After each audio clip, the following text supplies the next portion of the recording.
Hey everyone, and welcome to this video. I am making these super cute monster themed cupcakes, and I'm starting off with my fondant toppers for the eyes. So I'm starting out with some fondant that I dyed to match the color of my frosting, and I am cutting out some circles roughly the size of a nickel to act as my eyes. I'm skewering them with some toothpicks so that way they stand up nice and tall in the cupcakes. Since I am skewering these, I'm making these pretty thick, so I would say about 1/8 of an inch thick. That way the toothpick goes all the way through without necessarily poking out the back. You can be as creative as you want with your monster eyes. For this one, I am doing 3 sets of eyes. So my blue monsters have 1 eye, my orange monsters have 2 eyes stacked on top of each other, and my green monsters have 2 eyes that are separated, and they're going to be a little crazy. So you'll see those at the end. To make my stacked eyes, as you can see, I'm just pushing that larger circle down first and then topping off with a smaller orange circle. To make my pupils, it's the same exact process, just with a slightly smaller circle. I would say this circle is dime size, and so I'm just going through it with my little cutter. I use the backs of piping tips as my cutters. They are really effective, and I have millions of them, and I just cut out all my circles. To help stop with the sticking, I do use corn flour or powdered sugar. Both work really great. It just helps me stop my fondant from sticking too much to my cutter.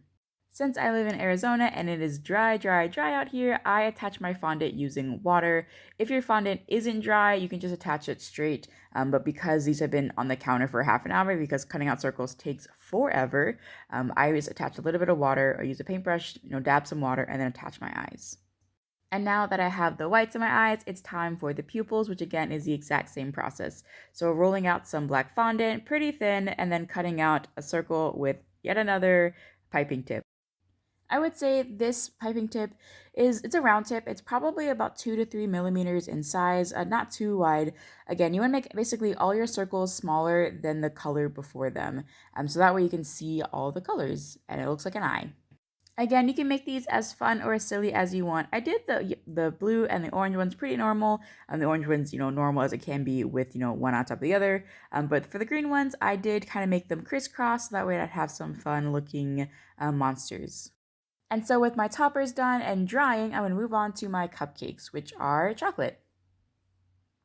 As I said before, I wanted my frosting to match my buttercream. It's up to you if you want to dye your buttercream first and then do your fondant, or do your fondant first, then do your buttercream, whatever is easier for you, or whichever is easier to color match to the other one. For my orange monsters, I'm going with an open star tip. I believe these are a 20 or 21, and I'm just piping some blobs that stand straight up. You can be as creative or as uncreative as you want. I thought giving this a nice height looked really well. I like the texture of these, so I thought these were pretty cute. Next up, my green monsters. I'm using a grass tip here.